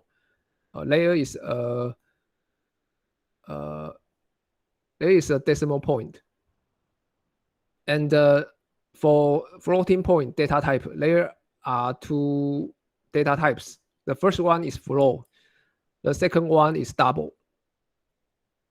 And the float data type has 4 bytes of memory, and the double data type has 8 bytes of memory. And the size range is larger than the integer. For example, you see the float data type, the size for the float data type, the size range is from 10 raised to power negative 38 and to 10 raised to power 38. The size range is larger than the 4 bytes. You can compare float. Float is 4 bytes, and int 32 is also 4 bytes. But the size range of int 32 is smaller than the size range of float. Because float is not very accurate, and the float is the way that float represent a number is different to the way that integer represent a number. The float is not very precise. It will contain some errors. So the precision of float or the precision of double is limited by its memory size. It is not very accurate. You will, for example, if you perform division, for example, if you 1 divided by 3, and you will get 0.33333, but the memory size is limited. The precision is also limited, so you cannot store all the digits after the decimal point, and therefore the float and the double data type are not as accurate as the integer data type. But the advantage of float and double is that they can store the size range of the floating data type is larger than the integer data type. And I will not go into the details about the size range of float, and because this is belong to another course, might be computer organization, and you just need to understand that you just need to know that the data type of float or double is not accurate. Its precision is limited by the memory size. And you also need to know that the size range of the floating point data type is larger than the integer data type.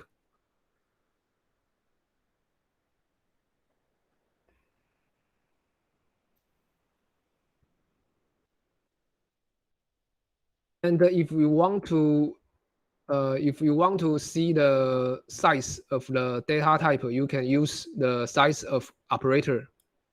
For example, and let's return to this program. And if you want to, let's declare a variable. For example, I declare variable x and assign a value. For example, I declare a variable x. Its data type is integer. Then I can print its memory size. You can use the size of operator to print the memory size of x.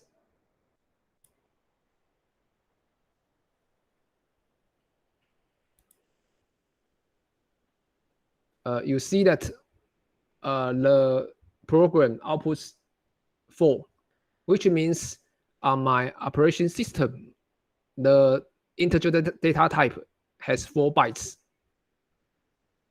And if you change the data type, for example, I change the data type to long, then we compile again. For example, I change the data type to double.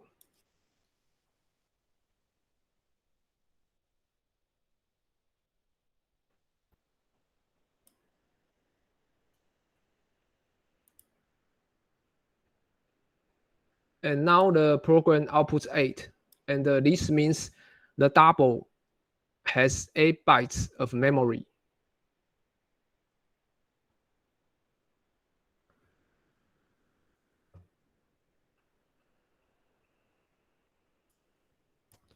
And you can also use size of to print the other data type, such as characters or strings. And this slide introduces the 2 keywords in C++11. And but we will not use these features, so I will skip this slide. And next, this slide introduces the assignment statement. The assignment statement changes the value of a variable. We can assign a value to a variable. And the assignment, we will use the equality operator. And on the right-hand side of the equality is called R value or an expression. And we already know that an expression will yield a value. And this value is on the right-hand side of the equality. So it is called R value.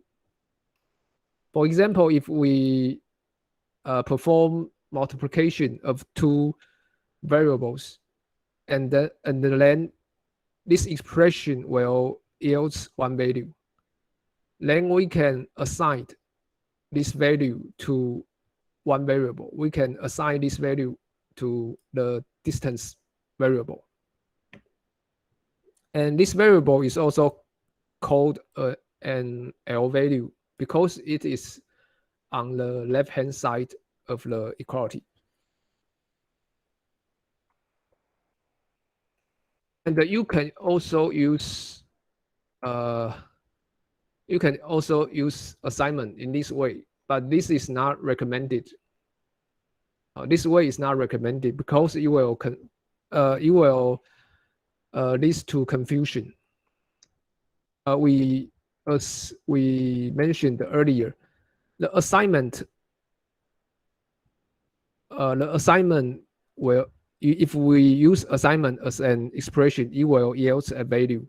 Then, for example, if we assign 2 to m, then this expression will yield a value 2.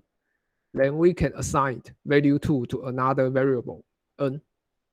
This is legal, but it is not recommended to write program in this way because it might lead to confusion. Later I will explain if you write this way, it may contain some side effects.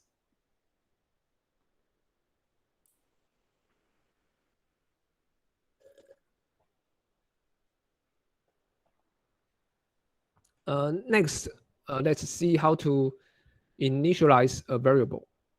When we declare a variable, we can also give the variable an initial value. For example, if we can declare a variable count, and we can assign a value as to count as its initial value.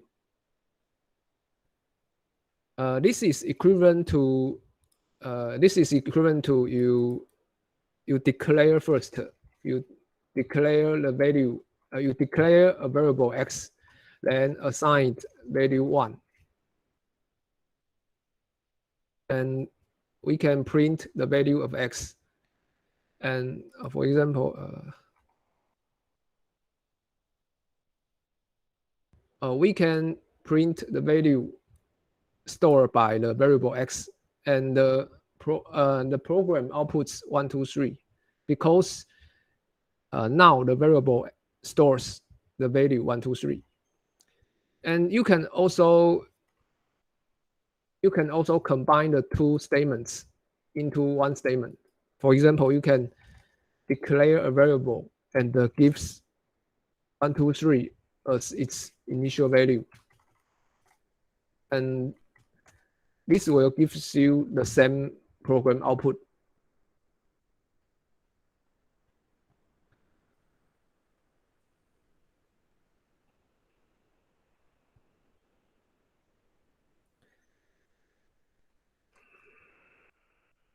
And there are more assignment statements. For example, and count. For example, we can assign count plus 2 to the variable count, and we can use a shorthand operator, plus equal. We can use this shorthand operator to represent this statement. And similarly, we can use minus equal to represent this statement. And there are also other assignment statements like multiply equal or divide equal, which corresponds to the right-hand side statement.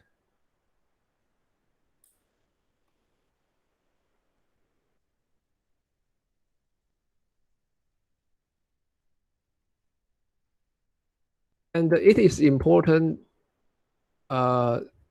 when we perform assignment, we need to ensure that the right-hand side and the left-hand side are of the same data type. If the right-hand side and the left-hand side are of different data types, then this syntax is illegal. For example,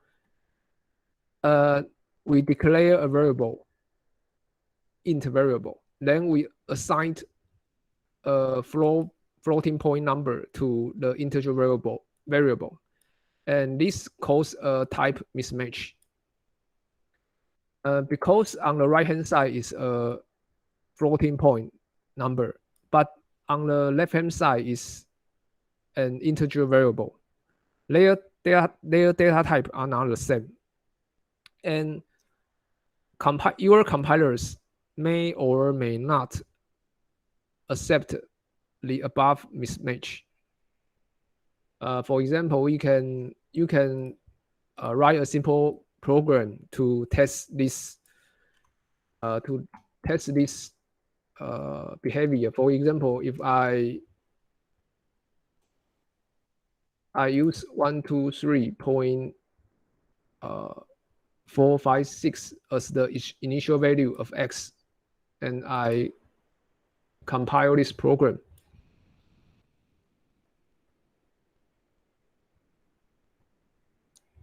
And you see that the compiler didn't issue any error message or any warnings.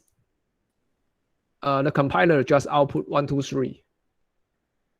And we know that the compiler does not output 123.456 because x is an integer.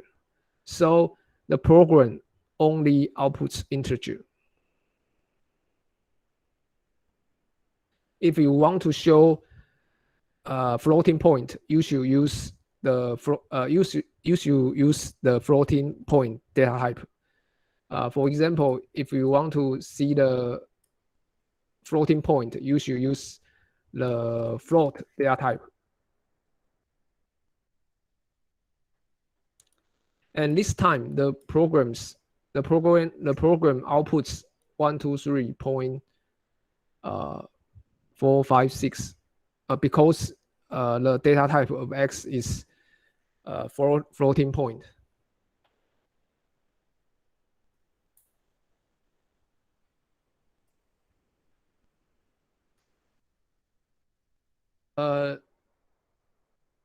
The next example is I declare a variable and whose data type is double. And if I assigned 2 to this variable, and this is also a type mismatch because on the right hand side is an integer, on the left hand side is a double. But this way is legal and acceptable because we can use a floating point data type to save an integer without losing anything. So it is legal to assign an integer to a double as long as their memory size are compatible.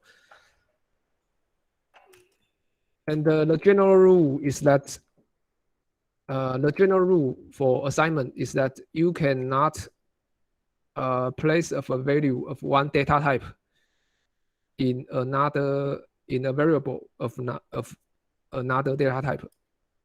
In other words, you need to make sure that the right hand side and the left hand side are of the same data type.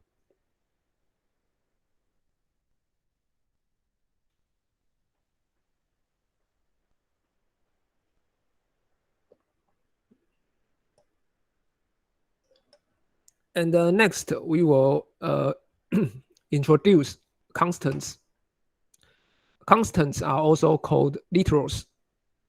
And constants means the value is not changed. But variable means the value is stored, can be changed. But for constants, its value is never changed. And we also use literal to stand for constants.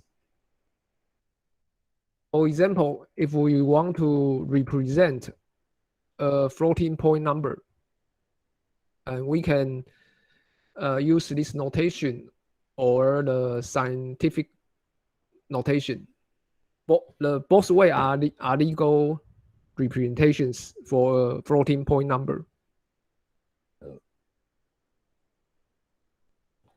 And there are many ways to express floating numbers. For example, this line lists several ways to express a floating number, and they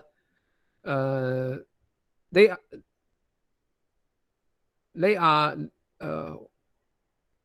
the six in this line, the 6 floating point numbers are the same. They represent the same floating point number. And if you use the scientific notation, we will use the letter E, and the letter E can be either a lowercase or uppercase. And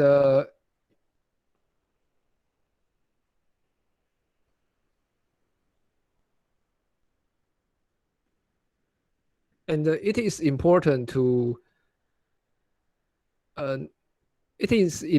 have the decimal point. If you omit this decimal point, then this number will be an integer, not a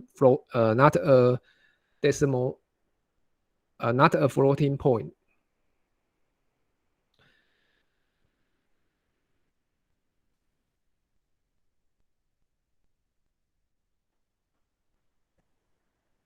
There are other types of constants. For example, the character. And character is also a data type. And we can use this data type to declare a variable. And this data type the constant of character is inside single quotes. So this is different from double quotes.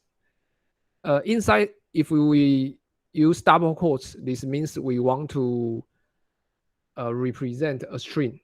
But single quotes means we want to represent a character. They are different. In C programming language, single quote represents a character, and you cannot use single quote to quote two characters. This is illegal. For example,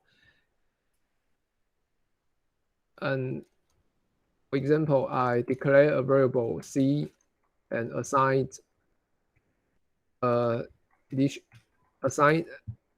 an initial value to character C, and I print its value.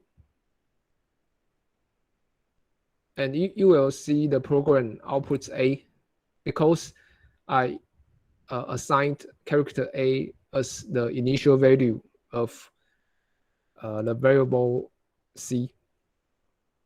And if I put two characters inside a single quote, and this will cause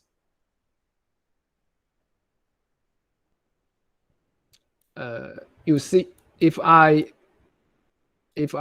place two characters inside a single quote, you will see there is warning. For example, there are two warnings in the compiler messages. There are two warnings. It says that this causes an overflow. So because a character can store only one, the character variable can store only one character, but I give two characters as its initial value, and the program only outputs B. So this type is illegal. If you put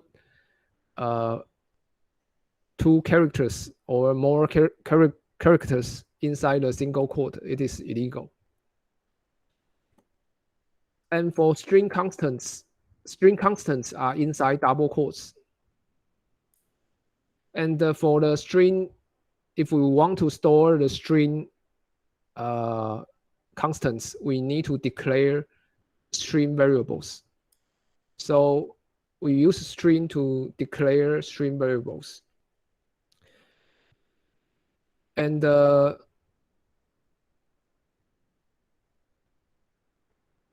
in C++ programming language, the character A inside single quote and the character A inside double quote have different meanings. The A inside double quote is actually a C string. It actually contains two characters.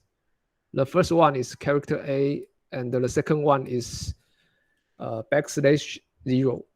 And later we will introduce what is a C string. And for now, you just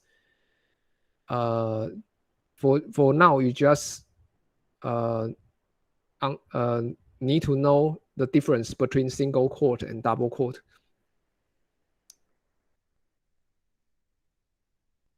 There is another type of constant, which this type of constant belongs to the Boolean data type. The Boolean data type has two constants, true and false. And the true and false are two keywords for the C++ programming language. So you cannot use true or false as variable names. And because they are predefined they are keywords of the programming language. And true and false are Boolean constants.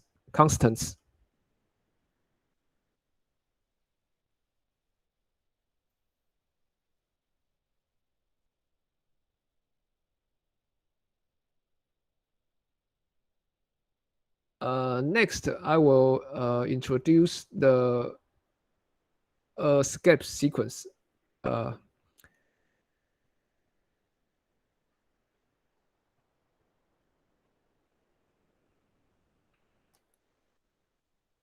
And I think our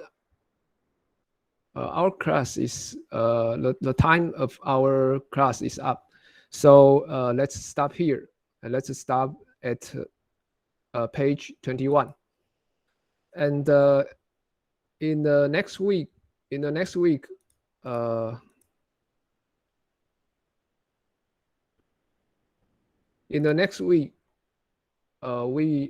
will not. The course is not online. The course will be taught in person.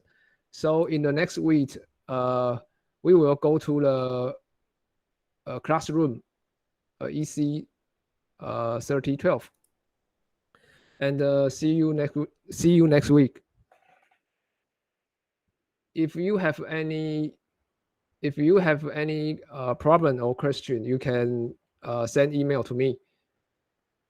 And after this course, you can start to install an IDE. You can set up your own programming environment. And in the next week, I will announce the assignment 1.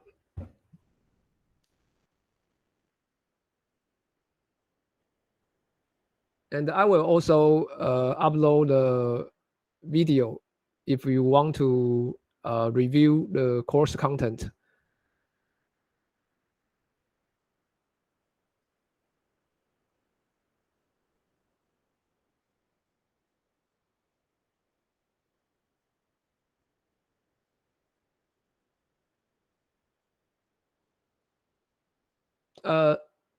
There is no homework today. The assignment 1 will be announced in the next week.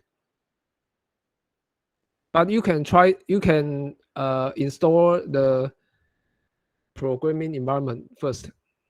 You can try to compile a program, and you can write some simple program to test the what we learned today.